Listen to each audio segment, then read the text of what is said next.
On the impact of care. So we're going to look here on how the care system can actually have an impact on children and young people. We're going to look at all different types of legislations, and we're going to look at some of the legal processes of which a child or young person can be placed in care.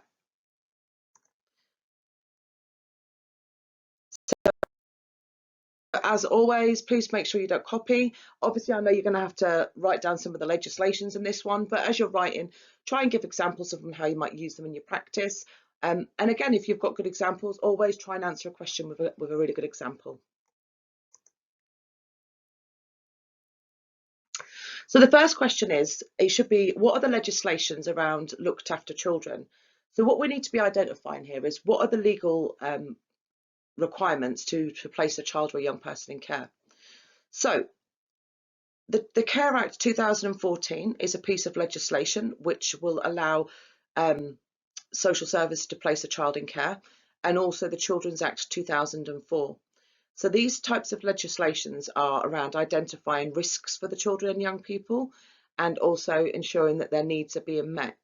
And under these two pieces of legislation, this will support any legal professional to remove a child or a young person from the parents, basically, and place them into care, whether that's temporary, whether that's emergency, or whether that's on a permanent basis. But we'll look into this a little bit more. But these are the two main pieces of legislations.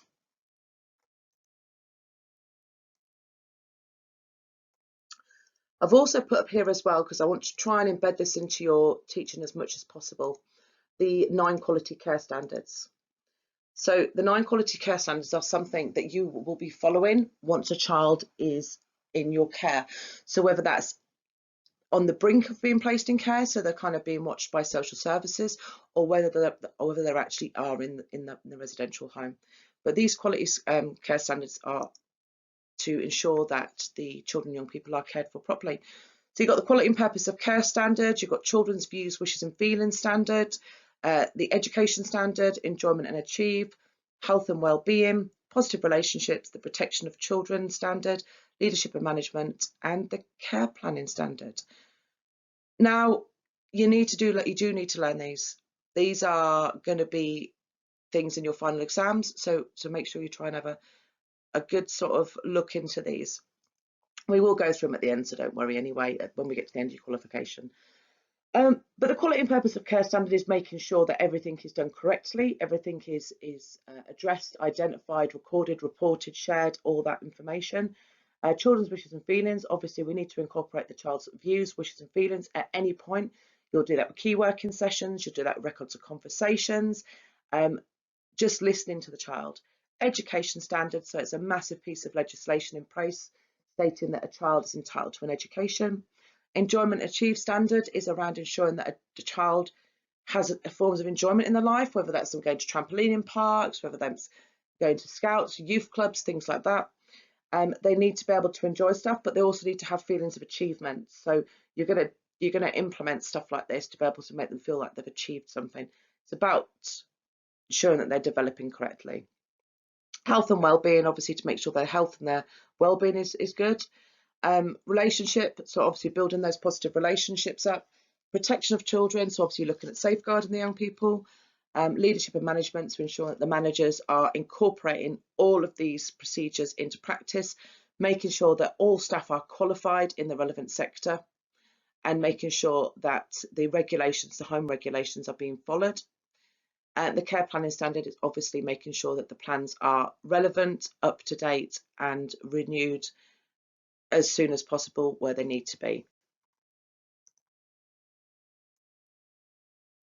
So the next question is the legal process of how children and young people become looked after.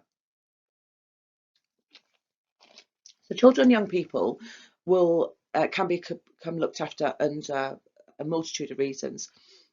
If there's been safeguarding concerns that have been highlighted, so that could be safeguarding concerns from the schools or from neighbours or from even other family members. There could be a child protection order on them. So maybe the child already had a child protection order on them, but things weren't improving. So therefore they'd put, well, you might have a child in need order in them first, so you're sort of monitoring them. but their things aren't improving, then you'll put a child protection order on them, and then that would mean that the child would become looked after. Parents and guardian illness. So again, parents can become ill, could have developed cancer, they could have been in a car crash, things like that. There's no family around, so a child in that instance may have to go into the care system. The parents being in prison, actually looked after a child. Well, she was a teenager. Her mum was in prison for murder, so she was in the care system. And then obviously you've got parents and guardians that have abandoned their children. I have looked after a child like that as well. So these are the reasons why children and young people might end up becoming looked after. So when we say looked after, we're not automatically assuming that they are in a residential home. This can be with families, it can, but under the social services still, it can be in foster placements and so on and so forth. So those are the reasons why children and young people may become looked after. So the procedure that it goes through is obviously it has to go through court. It can't be just a case of, oh, well, you know, I think we need to take them. It has to be court appointed. It needs to come from court. The social worker has to collect evidence and share this evidence with the court for the judge to be able to make an order to pull the child. So if a child has been pulled from their home under a court order and they're placed into a residential home, quite often or not, they'll be placed in the residential home under what's called an interim care order, section 38. So basically, they're placed in the home under this interim care order for a period of time until further assessments can take place to determine which way that the child will be going futuristically, whether that be full care order or a part arrangement with the parents. So during this time is anything between 6 weeks plus, really, 6, 8 weeks, 12 weeks sometimes. But during this time, the staff within the residential home will do assessments on the child, young people. The social worker will continue to assess them. The parents have got the opportunity to then try and pull their act together, sort themselves out, try and prove to social services that they're actually going to be accountable and take care of their children. And in this time, it's kind of it's a big part, really. They'll go back to court. The parents are invited to the court hearing as well, and both the parents, the family members, whoever it is, and the social worker will provide the court with evidence. And then from this court hearing, the courts, the judge will basically determine what they feel is best for the child. They may well, sorry, I had a knock at the door, maybe jump out my skin. So it will determine basically whether it's a full care order. So a full care order will basically mean the child will be put on a care order section 31, which means that social services have 51% responsibility of the child. So basically they have the last say. Children, dependent again on the circumstances, if there might be a police investigation going on, maybe there's been sexual abuse, and from the parents, in that instance, the parents would have no say with the child. But if it's due to other circumstances, the parents can still have an involvement in the child's life. They can even have a say when it comes to perhaps vaccinations and certain schools that they go to and things, and they can have some form of information as well. Again, dependent on the severity of why the child's in care. They could also then determine, do you know what, they've recognised the parents have, you know, seen their ways are wrong and they're trying to improve. So the parents may put an agreement in place with the court and say that you can take my child into care on a section 20 care order until we sort our lives out. So it's kind of like a partial agreement between the parents and the court system for social services to look after their child whilst parents sort their act out, basically. You know, you've got to take into consideration that, well, I've worked with many children in my time, but one of the mothers that I worked with, she was a heroin addict. And she used to turn up, she used to come and see her daughter, and she loved her kid. She loved her kid. She genuinely loved her kid. She just, that proper mum, just want to kiss her all the time, and she loved her child. But she was addicted to heroin and she couldn't get off it. Now, as a professional, we need to see, why is she addicted to heroin? There's a reason behind it. So we don't know her past. So this child was on a section 20 care order on that premise. Mum was trying to get off drugs. She was trying. But yeah, she That's an example of why it might happen. But those are some of the legal statuses and also the courts and their involvement. Why might children and young people be placed in the care system? So why might they be placed into the care system?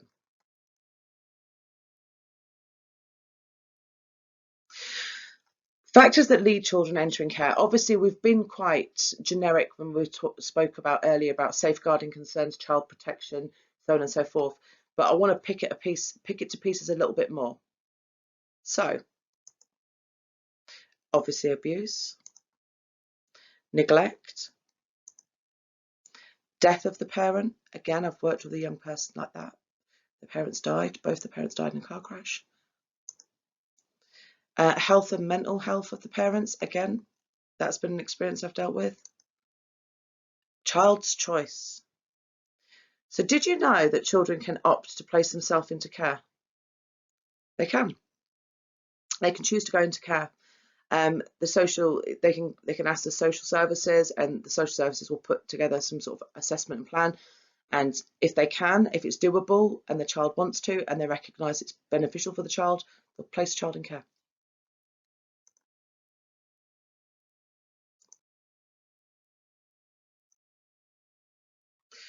So the next question should be, who are key professionals in the care system?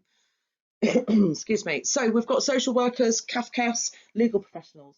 Obviously, legal professionals, you're looking at judges, court-appointed solicitors, things like that. So CAFCAS, who knows what CAFCAS is? So CAFCAS are a court-appointed sort of like social working team, really. They work really closely with the children. Now, they are involved with anything that involves children. So whether that's them coming into care, whether that's parents divorcing, whether there's a custody battle, whatever, they work with the children to get the child's voice.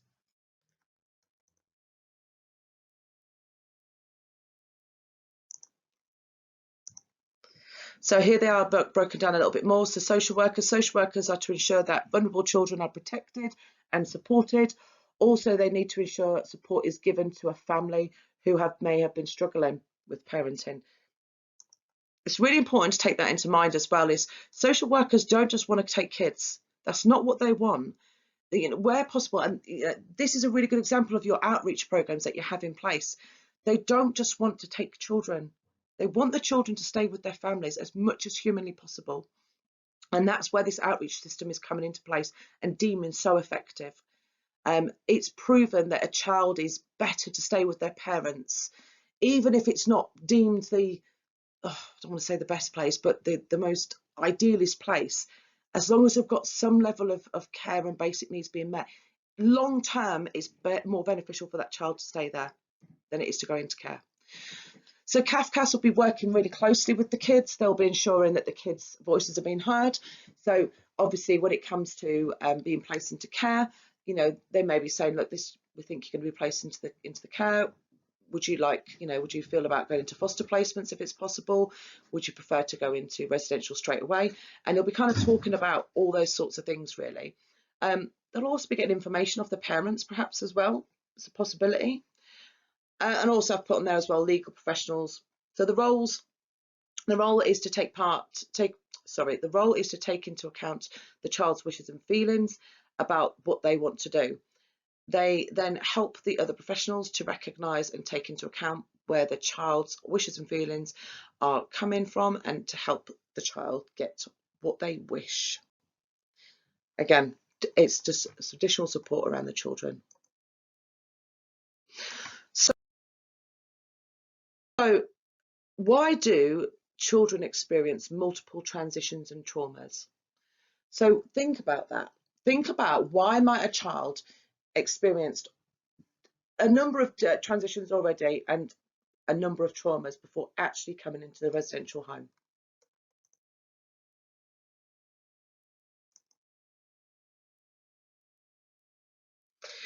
So quite often or not, children can be placed in an emergency accommodation, so temporary accommodation.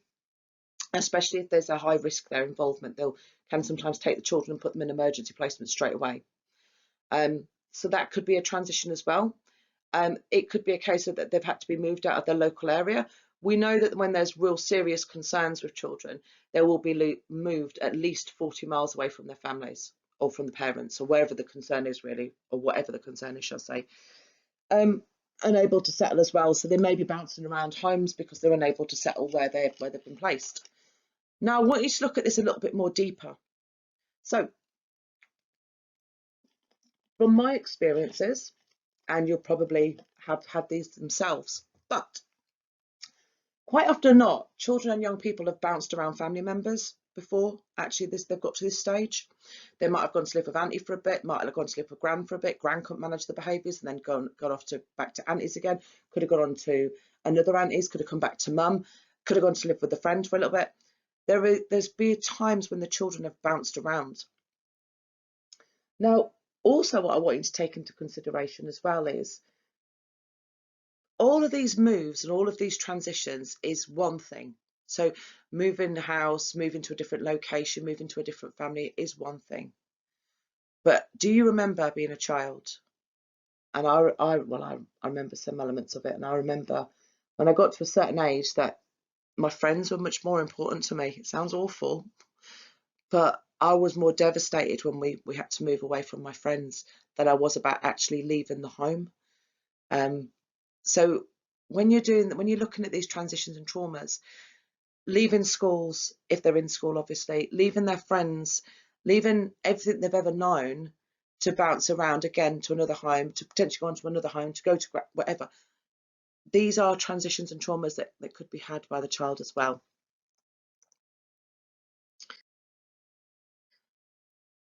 So now we're going to look at what the legal and statutory entitlement of children in care is. So this is what they're legally entitled to.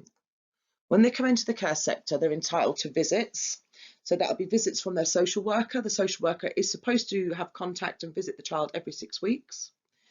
They will be entitled to allowances. So they're entitled to pocket money, they're entitled to activity monies, they're entitled to clothing allowances, things like that.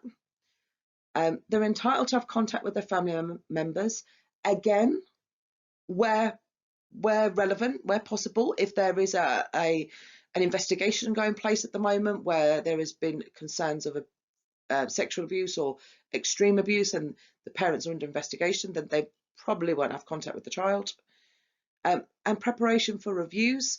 So, you'll support these children to prepare for their 6 monthly reviews, their looked after child reviews, or if you're outreach, you'll be supporting them to prepare for their child in need review. They're entitled to that. You need to prepare them. When you're looking at the 6 monthly looked after child review, this is a hard time for the kids. Not only is it a big sort of label stuck on their back saying, oh, you're in care, but it's a bunch of professionals in a room basically talking about the child's life and how they're going to make the child better. They can kind of feel a little bit swallowed up by all these professionals. So you need to prepare them. You need to make sure that you're working with them to get what they want out of this, and to remind them, it may feel that way, but it is for you. So let's get your voice heard. So that preparation is really important. So advocacy as well. So maybe they don't want to talk to you. Maybe they might need to talk to somebody who they feel is a bit more impartial. So you can, they're entitled to an advocacy, and obviously an independent visitors as well. So you're looking at your independent reviewing officers. Every child must have an independent reviewing officer. They can request a different one if they don't get on with the one that they have. But yeah, that is there. And also as well, maybe sometimes there might be an instance where the IRO is not actually, or the child doesn't feel that the independent reviewing officer, the IRO, is actually listening to their wishes and feelings. So that's when we might bring in an advocate into the situation as well. So here is just another example that has broken down all the benefits they're entitled to, the advocacy, visits with contacts, reviewing officer, and care plans. What are the risks if a child does not know what they're entitled to? So all of those entitlements we've just highlighted, money, contact, supporting systems such as IROs and advocates, things like that. What's the risk to a child if they didn't know they were entitled to this stuff?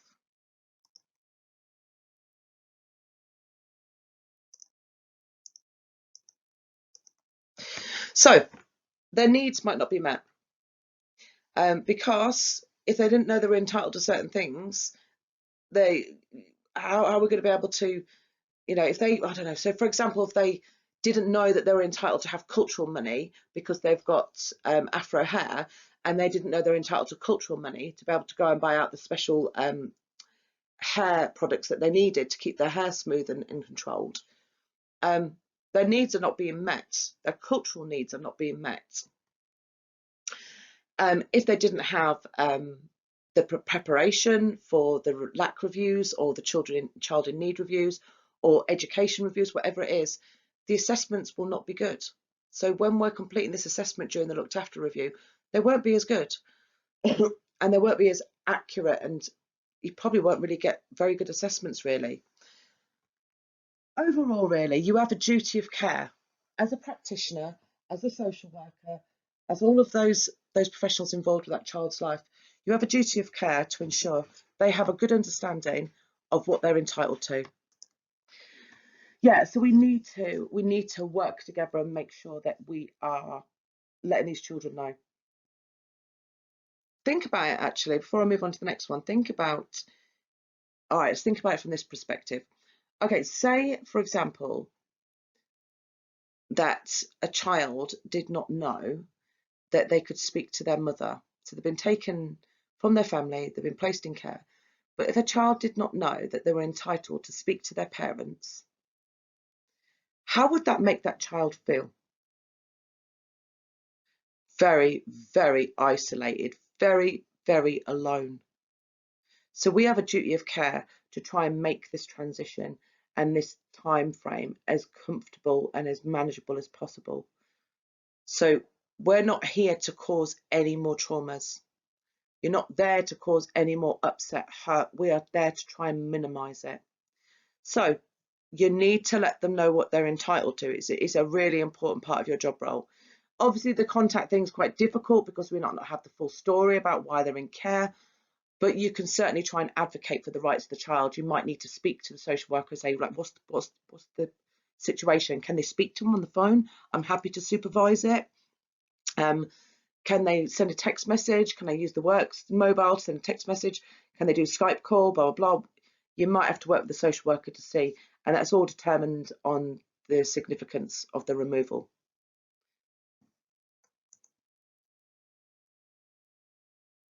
So what we're going to do is we're going to look at some theoretical approaches. So some of these theoretical approaches, well, no, actually, I'll rephrase that. All of these you will use. So again, this is something that I'm going to teach you in. I'm not going to go into full detail with it because I'm mindful of, if it was the other way around, my brain would switch off after a while. So I'm going to highlight them and I want you to research them a little bit more. Researching, YouTube's brilliant for looking for stuff like this, especially if you're a visual learner.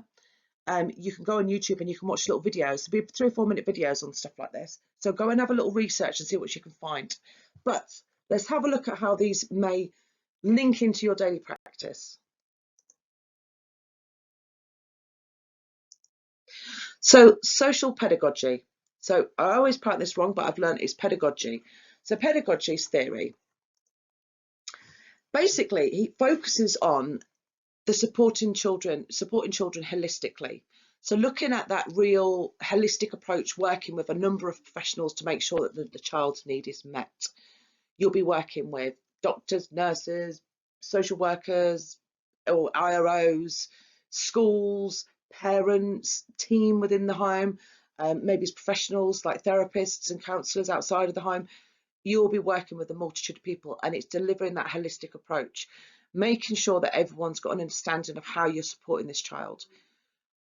Social pedagogy's theory as well is around embedding that the child, embedding strategies and care and methods around the child's behaviour, health and mental well-being are in place to support positive outcomes. So the social pedagogy is one of the biggest ones that you use. It's not the biggest, but it's one of the biggest ones. So all systems theory approach. So all systems theory focuses on how the dynamics within the family are constantly altering, and how the family members deal with the inside, the family environment, and outside with friends and other social groups. This method introduces family boundaries and how these are affected when changes occur. So outreach. This outreach crew, I mean, it's relevant for children and young people in the home, but outreach, this is something that you're going to be using. This is what you're going to do. You're going to be watching how the dynamics are with the family. You could be watching how the child interacts with the family. You're going to be watching how the parents cope with difficult situations, watching them how they respond to, I don't know, something daft like a spilt coffee, or something big like they've just found out that their child's been doing wacky backy. I don't know, whatever it is. But you are going to be watching and observing, and then seeing how that child mimics those behaviours, and get an understanding of how you can try and support further.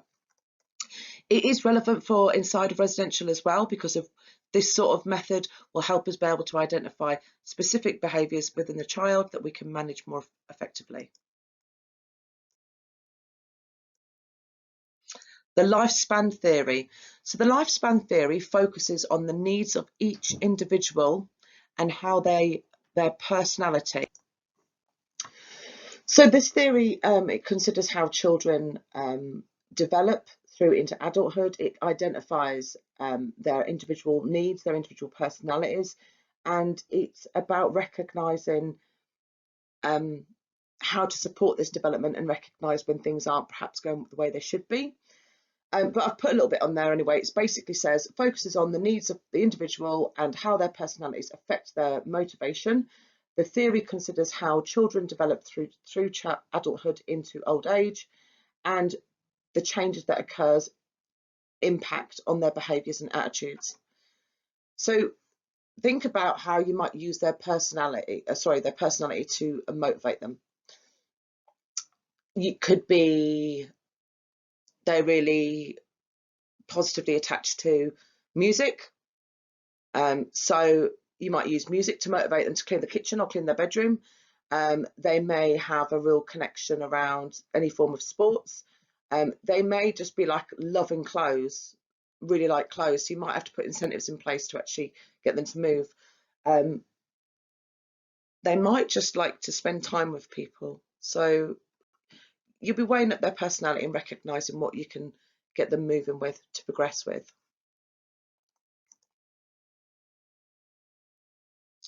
You've also got outcome-based approach. So this focuses on the goals that have been set and how these are reached. So when you're coming away from your reviews and stuff, they've got goals that have been set. They want to attain this, X, Y, and Z. How are we going to get there? What are we going to do? How are we going to get the children to complete those tasks comfortably and completed, I suppose, basically. Right, this is your bread and butter. This is your bread and butter. This is, I mean, obviously they want to hear as many theoretical approaches as possible when you are doing your final exams. But from my experience, when you start looking at the endpoint assessment, the final exams, the PACE model is the one that they love to hear. So the PACE model is a therapeutic approach, obviously, which you use every single day. I do teaching sessions on this individually, to be fair, but I'm going to break it down for you. PACE model is about playfulness, acceptance, curiosity, and empathy. So this is a model that is followed on a daily basis. So think about what you do, whether you're outreach. Well, actually, I did this teaching with some outreach people the other day, and they described it beautifully. When they first meet a child, they learn that they like music, so they'll play the music. You're being playful. By being playful with them, they'll probably like, oh my God, I didn't know you like this sort of music. Straight away, they've been acceptant of you. They're accepting you. But you're also showing them that you accept them because you're listening to that god awful drill music or whatever it is. So you're showing acceptance. You'll start build up a relationship. Empathy will kick in when you are perhaps, I don't know, there might be a situation, anything. It happens all the time. So maybe they thought that they were going to McDonald's to eat, but that's not what you had planned for today. Or maybe they thought, I don't know, some things are there, and it could be a small marginal bit of empathy, but they've had a bit of a disappointment. So you're going to be empathetic. It could be once the relationship's built, it could be what they're making disclosures, talking about their past. You're going to be empathetic, but you will be empathetic at all points. If they don't know how to make toast, okay, right. So look at it this then. If you had a child that was in either outreach or in the home, and they didn't know how to work a toaster, are you going to just point and laugh at them? You can't use a toaster. Absolutely not. Absolutely not. You are going to show them, because you're going to have empathy to think, God, this poor kid's never been taught. Never been taught. They're 14 years old and they don't know how to put a bit of toast on. They've never been shown. So you're going to have empathy. It's a big part of your job. This whole model is a big part of your job. So what I want you to do when you answer this question is, yes, obviously you can list those theoretical approaches before. Well, you can list all of them if you want to, but I really want you to pick one of them to pieces. I really want to. I want you to actually try and incorporate this into your everyday practice. You do this all the time. This model is so apparent. It's even in schools now. So really try and pick it to pieces. Give an example of when you've been playful, when you've been curious, been empathetic, and where you've been acceptance. Now, the guy who wrote this theory, his name was Dan Hughes. So you can actually research the theory, get little YouTube videos as well. But Dan Hughes, when he did this, when he created this theory, he identified that sometimes the P was a small p. So he recognised that you can't always be really playful with children. In residential environment, it's a little bit different because there's quite often one or two staff to a child, so you've got that opportunity to more so. But in outreach or in some homes, you might not always have that ability to be playful, but you are definitely going to be accepting, curious, and empathetic. But have a little research about it and try and put it into practice. Give me an example of how you've used it. Right, normally we'd have a quick break around here, but obviously I'm recording this, so we're going to move on through. So the next question is around legislations and policy frameworks for looked after children. So when a child becomes looked after, there is a number of legislations that you have to follow every single day, basically laws. You've got to follow these laws. So these laws that you have to follow, these legislations that you have to follow, is the Children's Homes Regulations 2015, the Children's Act 2004, the Equality and Diversity Act 2010, the UN Conventions on the Rights of the Child, Working Together to Safeguard Children, and Every Child Matters. There is more, obviously, but I've just picked out some of the main ones. Right, so again, same sort of thing applies. I want you to obviously list some of the legislations, but I want you to example them into your practice. So I'm going to pick it to pieces for you now, so you've got an idea of what I mean. So, let's go for quality and diversity.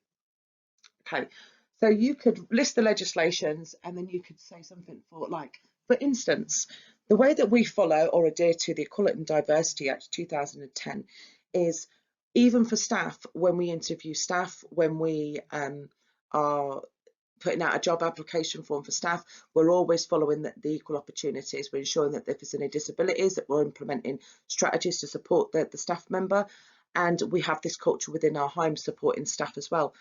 But when we look at the young people, equality and diversity is one of the biggest parts of our job role. We are to ensure that they are treated equally at every single possible point of their lives, where it's all about opening opportunities for children and young people. You know, this is relevant to everybody. Everyone is different. We need to recognise that some people have stronger capabilities to do certain things than others. So we're going to ensure that we're having a real diverse approach. Where possible, if there's a barrier, we're going to remove it. For example, if there's a barrier with a young person going to a health appointment, we're going to try and break down those barriers and remove them. It could be quite simply they're scared. So we'll implement some sort of strategies to support that diverse approach. Also as well, we do very much cultural nights, teaching the young people about different cultures, different religious beliefs. And we also always follow the 9 protected standards, sorry, protected characteristics. So such as, not being discriminative against sexual orientation, race, gender, pregnancy or maternity, and so on and so forth. And if you've got a really good example of when you feel that you've kind of adhered to this, give the example. Safeguarding, working together to safeguard children, 2018. We follow the missing from care procedures. We ensure that the risk assessments are up to date all the time and relevant to that child. Each risk assessment is written individually for that child. This is how we safeguard the children. We have working withs, we have safety plans in place, we have so much documentation in place. And as a staff team, we're responsible to be reading this to ensure that we can keep the child safe. That is just a bit of obviously generic stuff, but think about it.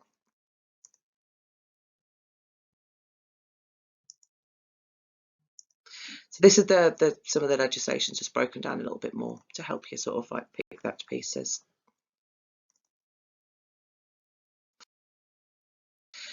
So we're going to look at different types of care arrangements now. So types of care arrangements will look like, so these will look like parents, obviously I've got on the screen, kinship care orders, foster care, children's homes, residential schools, respite homes, short break homes, and short break provisions. So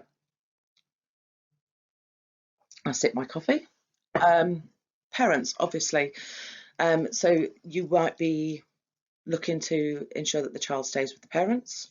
So you might be doing some work with the children's parents to ensure they stay with them. A lot of the outreach work is based on this. Your idea is to prevent them from actually going into the proper care system. So you'll be working with the parents. Should be aiming to keep them. Maybe it might be something simple like they can't stay with mum, but they can move in with dad because mum and dad are separated. You might try and keep them that way. Kinship care order. So not everyone knows what a kinship care order is. So a kinship care order is where perhaps a family member has stepped forward, like an auntie or a grandparent, or maybe it's even a friend of the family has stepped forward and agreed to take care of the child. So a kinship care order can be put in place. Obviously, you know what foster care is, where they'll go and stay with foster families. You've got your children's homes, so your residential homes that you're working in at the moment. So you have things such as residential schools, where they actually attend the school, but some provisions will allow the children to stay there up to 3 or 4 nights a week as well, so they can stay there during school weeks, sometimes even at the weekends. You have respite homes, so the respite homes are implemented for foster carers as well. So if you've got a foster child or foster children, that means that you can have a break from them. It sounds awful. I was a foster parent and I never used them, but it just sounds awful. It's where you basically send them into a respite home where you can then have a break, and maybe if you want to go to see family and you don't want to take them there, whatever it is, but you're entitled to that. So even though I've said, oh, it sounds horrible, but you are actually entitled to that as well. So you've got short break provisions as well.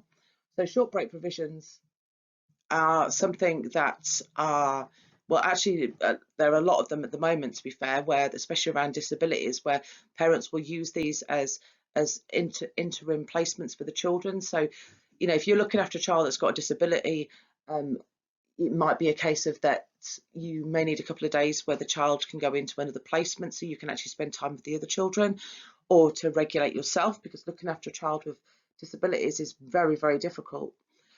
But there is also short break provisions that specialise in taking children for short periods of time to complete assessments on them, and to also to re-regulate them. There's a place in Wales that I know of, and it's a 6-week programme. The children go there in the middle of nowhere, in the middle of Wales, 20 miles away from anywhere, and they go there. There's no phones, there's no nothing, and they stay there. The staff stay on for 7 days at a time, and then 7 days off. And what they do is kayaking, windsurfing, rock climbing, loads and loads of physical stuff. They really do give them chance to be able to find things they enjoy, taking risks, learning their own capabilities. And this is what helps actually regulate a child, especially when they've come from lots and lots of trauma. It's a real good coping mechanism to be able to implement, and it gives them a chance to re-regulate and have fun, I suppose, as well, within a safe environment. There's not enough. There's just not enough of these around. There really should be more. But these are what types of care arrangements might look like.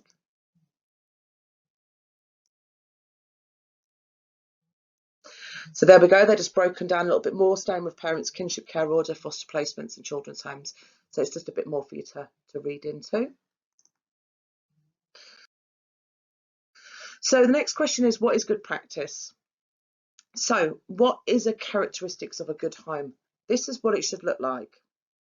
It should always be a child-centered provision. The children should be the focal point at all times. It must be promoting the child's rights. Actually, when I spoke about the UN Convention's rights of the child, do have actually research on that, because it actually highlights all the rights that children have. It's huge. It's a huge document. You can get a child-friendly version of it, which makes it a little bit more easier to understand, a bit more less wordy. But have a look at that, because if you do need to be embedding this into your practice, whether you're outreach or in the home. Equality inclusion, I've spoke about that earlier, being inclusive, removing obstacles or barriers for the child, helping them to be able to achieve what they can and what they want to achieve. Culturally sensitive, including avoiding any sort of stereotyping, respecting all the different cultures, practices and beliefs, including relating to disabilities as well. So it's really, really important that we are culturally sensitive, embracing everybody's beliefs, educating the kids as well. You know, I think I heard someone say that they have a young person that is Muslim religion, and as opposed to just incorporating the support for the child that was Muslim, i.e., you know, getting the halal meat in, ensuring that they had prayer time and things like that.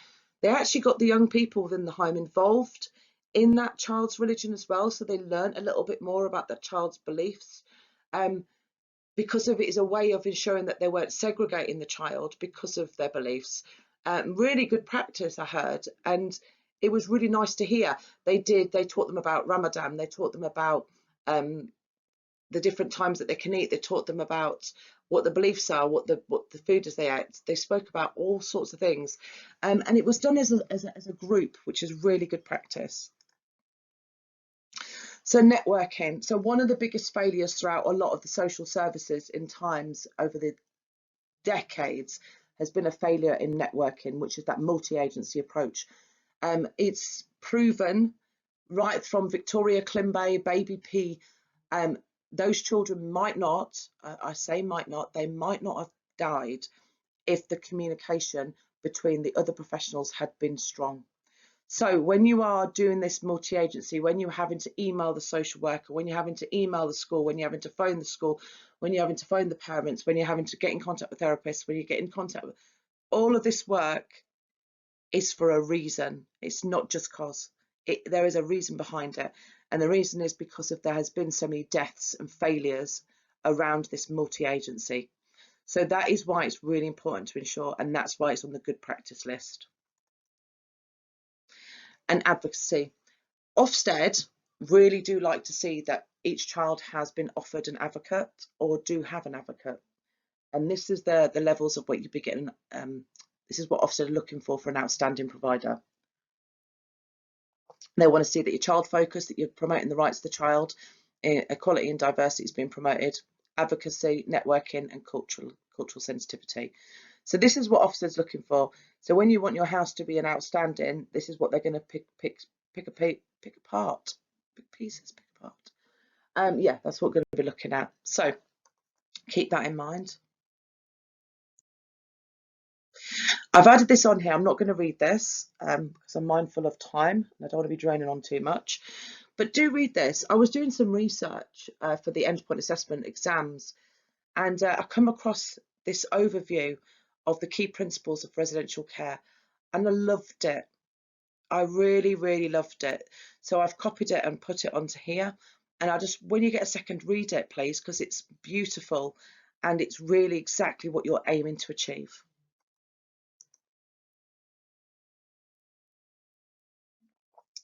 So it says, what is it? Tell me what the aspirations for children in residential care. So this is the next question. So what are the aspirations we're trying to aim for? There's a whole list of them here. Do not bullet point, please. Please don't bullet point because I can't mark it. There has to be examples and an understanding. So, for example, I've got the whole list here: being happy and healthy, having skills and confidence. You can list a few, and then what I want to hear is, for example, to feel safe, secure and loved within the family unit. So, for example, just recently I did this massive big piece of work where I transitioned a young person back into the family. There'd been a real breakdown in relationships with the young person and the family members, so I spent time getting to know the parents and getting to know the young people and understanding where these wires had been crossed and where boundaries had not been implemented. I then spent a lot of time supporting the parents to implement strong, firm boundaries, and then we integrated the child back into the home. That was a really good example of ensuring that they feel safe, secure and loved within the family unit.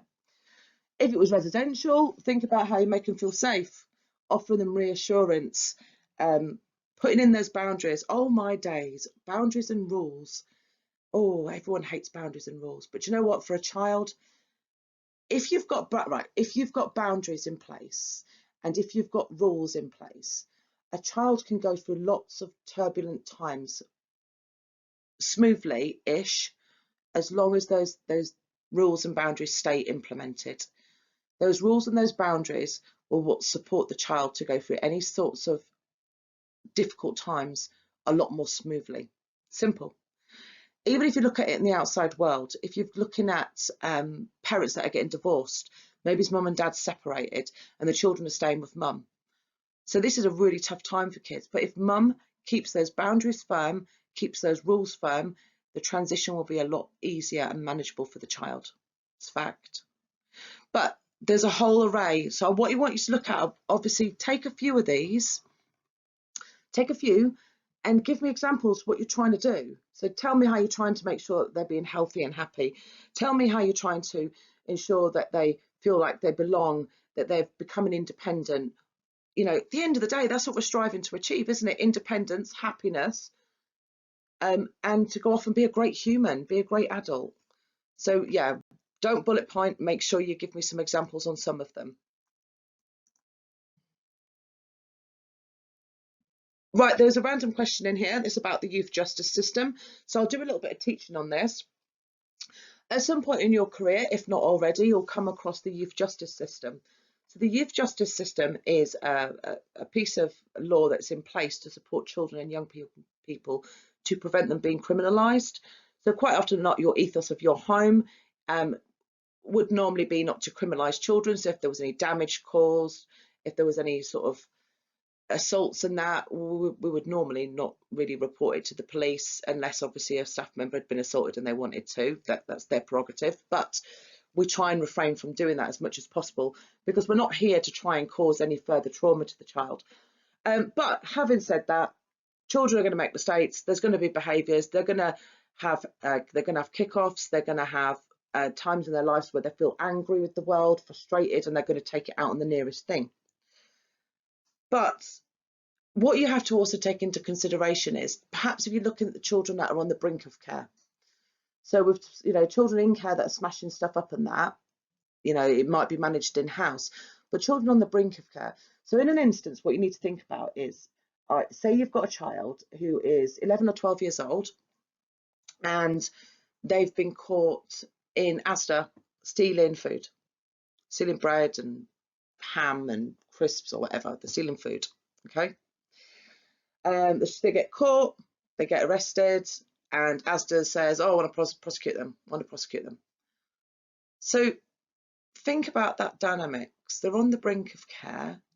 Why are they stealing food? Come on, they want to eat. Or they might be trying to feed their siblings. We don't know. But the fact is that why should we be criminalising that child when all they're trying to do is survive? And they're so young, they don't really know any different, or that they're in survival mode. So we don't need to be criminalising. What we need to be doing is we need to be putting a system in place, such as the youth justice system, to teach them right from wrong. And that's what it's all about. It's about giving them that second chance, teaching them what's right from wrong. So in your line of work, at some point you may have to work with the youth justice system. So you might have a child that comes into care, or if you're working on outreach, they might have a youth justice, they might have a yacht order in place. So a yacht order would basically mean that they've been charged with something, and there's a referral being put in place for the yacht team, and there'll be assessments that take place, and then they'll put a plan in place to try and prevent the child from redoing the crime again, supposedly. That will be anything down from watching videos, going on activities, drawing pictures, whatever the child, however that's going to go into the child. Your responsibility is to ensure that if a child has been convicted of a crime and is in a yacht order, you are responsible to ensure that they attend their appointments. They attend court hearings, they attend the yacht orders, working with the yacht team. You're responsible to do so.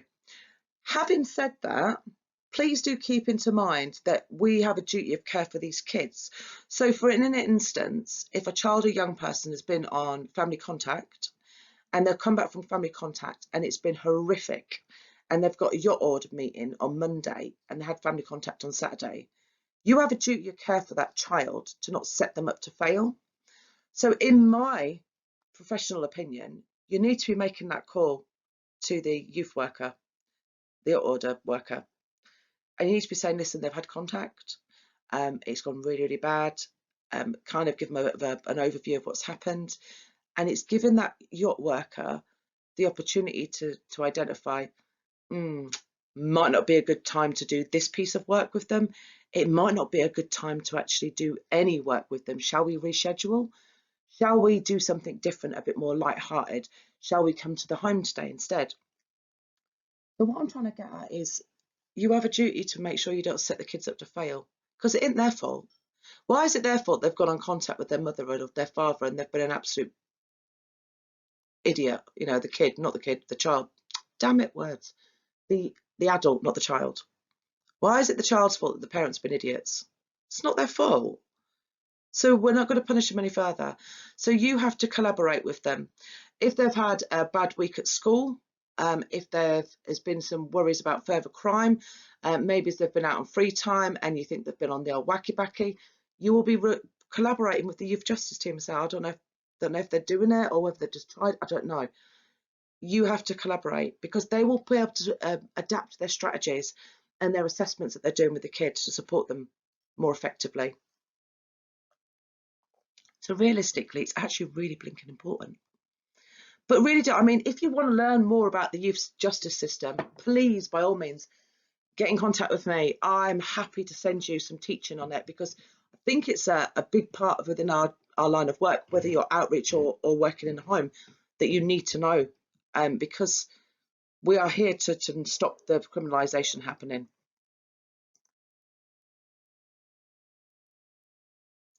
So now we're going to look at, how does being in care present additional challenges for children and young people?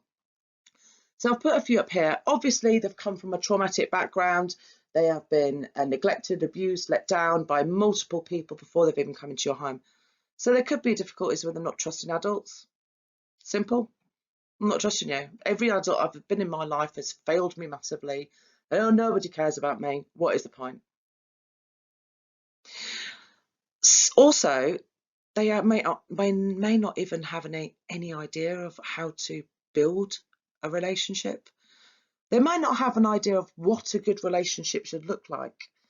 So you might have to be stripping it right back down to the bare bone and literally building it back up again and teaching them that's acceptable, that's not acceptable behaviour, that's acceptable. So you're kind of teaching them right from wrong from the get-go. As many children that I've worked with, that, and especially when I fostered, I recognised that I almost had to go back to treating them like a lot younger than what they are, and then build them up to where they were supposed to be. It's really, really important to recognise that. It's not always going to be the case for some kids, but sometimes you might have to strip them right back down and go, do you know what, right, well, we're going to put rules in place for a 12-year-old, even though you're 15, and we're going to follow these rules for a 12-year-old. No, you can't have a phone overnight. No, you can't do this. No, you can't do that. What we're going to do is we're going to put in safety measures so you have an understanding of what's right and what's wrong, who's safe and who's not safe, before we can allow you to go out into this big wide world.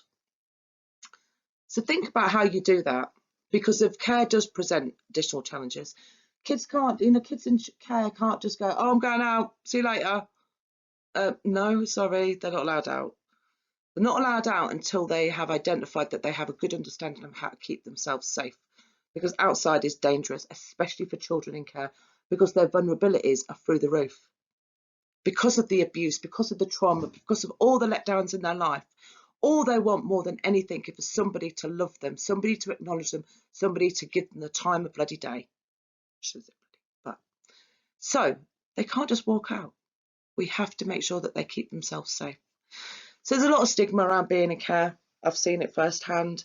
Parents saying, "Oh, don't knock around with that kid. They're in care." No, no, no. They're just naughty kids. Keep away from that naughty kid. It's massive.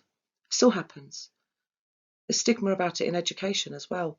The stigma about it in social situations. That people automatically assume these are naughty kids. Parents don't want them. But that's not true. That is not true. In fact, it's quite the opposite.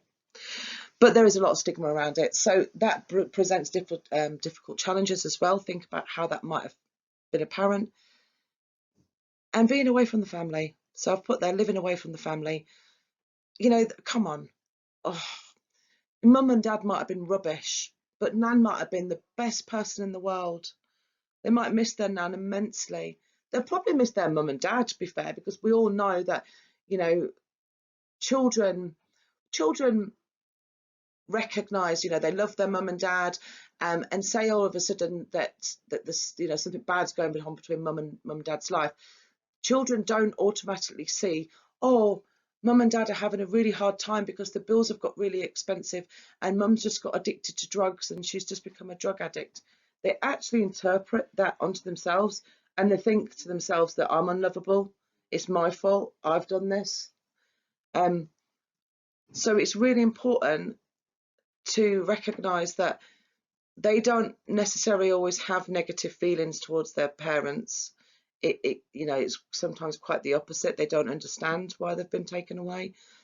So being away from family can have a massive pressure on the child or young person.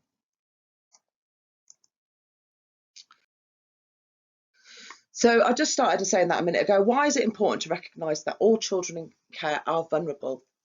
I did just start talking about this a second ago, but let's pick it to pieces a bit more.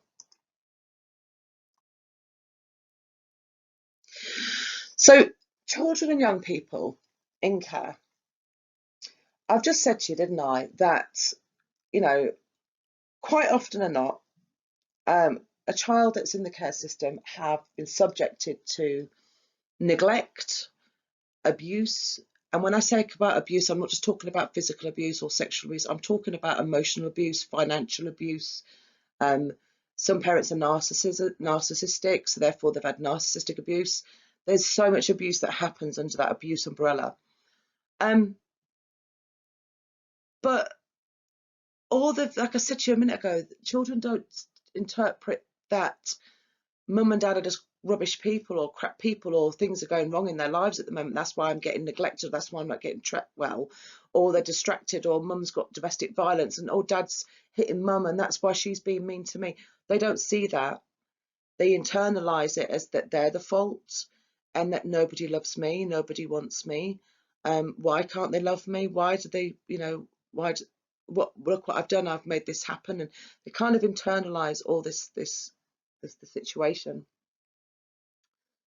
So a child that's come from that background and feels all the things that they feel, their vulnerability levels are sky high, because realistically all they want is to feel that connection with somebody. They want to feel like somebody appreciates them, somebody loves them, someone is interested in them, somebody is bothered by them, they just want to be recognised, felt and heard. So why does this make a child vulnerable? Well, because this vulnerability is so high, and this desire is so high to have this connection with somebody, they can't, it's the expression, they can't see the woods for the trees. They can't see past it. They can't see an ungenuine person giving them attention. They just see the attention. So therefore, they are more likely to get involved with bad people. They're more likely to get involved with people who are going to take advantage of them. They're more likely to get involved with drugs, people who use drugs, people who deal drugs, or they may start taking drugs to try and numb their feelings of not being worthy. So children and young people in care are incredibly vulnerable. Now, I say this time and time and time again. All children are vulnerable because of even children in care who are not in care. All children have still a level of innocence to them. So therefore, children are vulnerable. But I could confidently say, if you was, I mean, I'm going to get to do this in a minute, but to compare a child in care to a child who's not in care, the vulnerability between the two children will differ quite a lot. I know that if my 10-year-old daughter, or she's nearly 10, if she was playing outside and a stranger come up to her, she wouldn't really be interested in what the stranger was saying. That wouldn't be of interest to her. So even if they started talking about, I don't know, whatever, I've seen it happen firsthand. She would be like, and she just comes in straight away, or she'll come and tell me. There's no interest there because there's nothing that person who's talking to her has got that she wants. But a child or a young person who's vulnerable, and you need to keep this in mind as well, is predators recognise this. So people who are approaching vulnerable people, they have the ability to be able to recognise this. So a child who's vulnerable, if somebody approaches them, they've certainly got something. They're showing straight away that they're interested in them. So we need to keep that in mind. The reason why they're vulnerable is because of straight away someone's shown an interest. My daughter's not interested. You ain't got nothing for me. Even if they had sweets, even if they had puppies or what, we talk about puppies in the car. She got a puppy. She got sweets. She gets everything she ever needs. The children in our care don't get that. Yeah, they're going to get it, but they don't necessarily get it yet. So really, really pick this to pieces and look at the vulnerability. Okay, how can you help children have a positive experience of care? Right, I'm really passionate about this. Okay, so do you know what? Having a sip of coffee. Okay, do you know what? Right, let's look at it from a realistic point of view. So if I was to imagine, put it on your own head, imagine that you've got a brother or a sister, or you've got children of your own. Imagine that, heaven forbid, something was to happen to you, or something was to happen to your mum and dad, or whatever it is. However you're interpreting it, I want you to think about this. If for any reason that my child or my children had to be placed into care, what would I want for them? I understand from being in residential care that it's not going to be very nice. They're going to have different people in there. They're going to have different staff members in there. There's going to be different faces. There's going to be other kids in there. There's going to be a lot more rules, blah, blah. I understand that element of it fully from being in residential. But in the worst case scenario, if that was to ever happen, what would I want my child to be? I'd want them to be happy as much as humanly possible. I would want my children to be surrounded by positivity, by happiness, by joy and strength and power and all of these big power words. I want my children to be surrounded by that. And I expect much of you would feel the same. I would turn in my grave if I knew that my children were in an environment where they were surrounded by miserable people who were snapping at them, people that haven't got the time of day to recognise that she's crying because she just lost her mum or dad, people who haven't got the time of day to cook them a meal, people who are just trying to make them grow up faster than they should. So think about what you do, because I would hope, I'm confident that you walk in that door happy. You show that you value everybody's opinion, staff and children. You are very motivated. You'll always be encouraging to do more. Let's do more. Let's do more. Let's do this. Let's do that. You can do that. I know you can do that. You're really respectful and you're very diverse. You know, look at it from the perspective of my child going in, so my eldest son, they're going to have to remove the barriers of communication with him. There is barriers of communication with him. He will not communicate very well with an adult. So moving the barriers, they're going to have to use strategies to be able to remove those barriers. So that diversity, being able to treat him equally or them equally, regardless, of any barriers, of anything. So when you're answering this question, or even for your job, whether you're outreach, whether you're working in short breaks, whether you're working in a home, think about what you would want, and that's how you should be. There should be no negativity. There's gonna be negativity, but the negativity should just come from the kids. There shouldn't be nothing from the staff. I tell you now, I'm really passionate about this, I know, sorry, but if you've had a really hard few days at home, something bad's happened, maybe as you're going through separation with your partner, maybe as you found out one of your staff, one of your family members is really ill, and you're going to walk over that threshold at work with a sad face or a sad persona, or you feel bad, you feel negative, you feel sad, or anything like that, don't go in.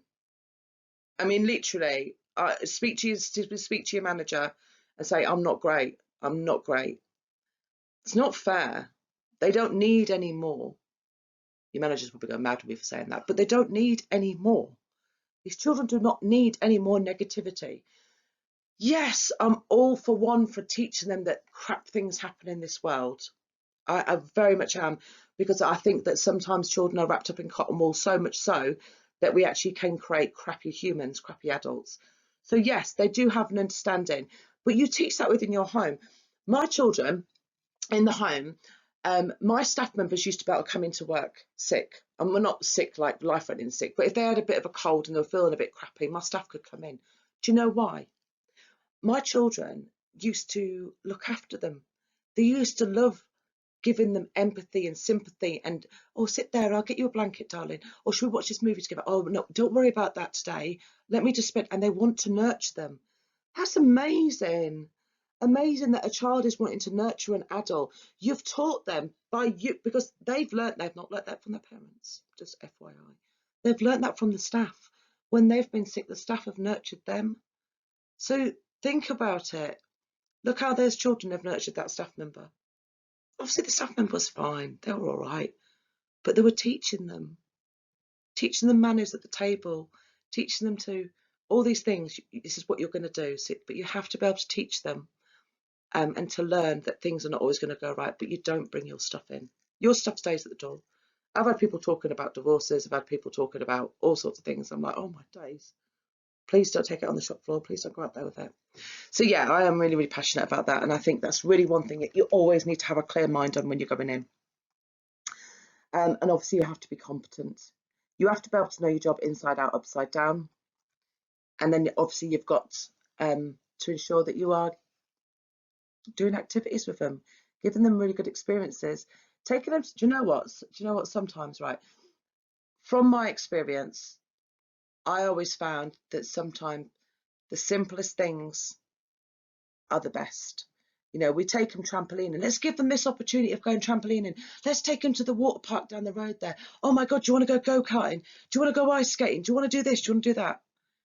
I see some of my happiest children walking on the beach with an ice cream. So activities, yeah, they're wonderful and brilliant, but give them those experiences, the experiences that will give them memories. Yeah. If they go to a trampoline park once every month, there won't really be a particular memory there. But that walk on the beach for an ice cream, that'll be a memory. And that's what they need to see. They need to have that positivity for when they go on and have their own children. Right, I'll stop harping on now because I get a bit passionate about that. Okay, how do care plans support children in care? You know the answer to this. So a care plan is built up of a multitude of plans embedded into one plan, So it looked like things such as an education plan, health plan, statutory care plan, and then a placement plan. So here's like a little breakdown of what they'll look like. Realistically, in a nutshell, each of these sections, there's many, many more, obviously depend on the complexity of the child. There could be a self-harm plan, CSE there will be a contact plan in there as well, family contact. But each of these will have a really detailed plan of it will actually be what's happened previously, what's happening currently, and where do we plan to go with it. And this is how it will be broken down into different categories. But with these plans, we need to recognise, we're going to go over it in a minute, that things change. We may be planning to get the young person into college. So their plan is they're currently in mainstream school. They previously weren't in any education. They're currently in mainstream school. They're doing really well in mainstream school. The plan is to get them to start college in September next year, blah, blah, blah. They could then find out the information is that they're going back to mum. Mum's not on drugs anymore. She's been clean for 6 months. They're going back home with mum. So the plan's going to change. They're not going to be going to this college anymore, are they? We need to look at where they're going to be going. So the plan will change. We need to alter that plan. So you need to review these plans regularly, all the time. They need to be up to date. You should, with your care plans, you should be able to read the care plan and know exactly everything about that child. What works, what doesn't work, what have they achieved, what have they not achieved, what are they still aiming for? You should know everything. Okay, so this is the last bit of homework that I'm going to set you. So obviously everything that we've covered is for the workbook that you've got. However, this section here I've separated from the workbook. This covers sort of outcomes 4. So it'll cover questions outcome 4, 4.1, question 4.1, 4.2, 4.3, and there might be 4.4, I can't remember. But all of the 4s basically in the unit. So I want you to answer all of what we've just been through, but what I want you to do is I want you to do a little project here. So you can use the workbook if you've got the workbook to answer it, or you can do it on a separate bit and just say, you know, what it is. Now, this is not going to be a very nice thing to do, but I think it's going to really help you have an understanding of care. Now, you've heard me do it throughout this teaching session. So what I want you to do is I want you to go away. I want you to research and get some statistics on children in care. And when I say statistics, I want to know the outcomes. So what did they achieve? How many of them went on to further education? How many of them went on to get good jobs? How many of them went on to having healthy relationships and families? How many of them went on to, I don't know, keeping their children, whatever it is? I want you to research the outcomes when a child has been in care. What happens to them long term? And then I want you to compare it to children who have not been in care. And I want you to put a comparison. So you could do a little bit of research on children who have been in care and what the outcomes look like, and then do a bit of research of children who have not been placed in care and what the outcomes look like. And then I want you to compare them. This is going to be the easiest way for you to understand the difference between children in care and children not in care, and the outcomes that, you know, futuristically, when we say outcomes, we're looking at in the future as they turn 18, 19, what have they achieved or what will they achieve even right up into the 20s and 30s as adults. Yeah, do a little bit of that. You don't have to write essays on this. I literally just need that to be researched, and this will help. So I've given a little bit of a demonstration between two. So obviously I need to get in care system, so similarities and the differences. We're looking at the levels of risks identified for children in the care system, the transitions and the environments, and so on and so forth. And then outside the care system, the environment, looking at the environment they live in, the parents and carer support, resources, peer influences, and so on and so forth. I want you to compare between those. It's not going to be nice. It's not going to be nice, but do have a look, because again, like I said, it will be the one thing that helps you understand it better. Yeah, have a look at it. That's it.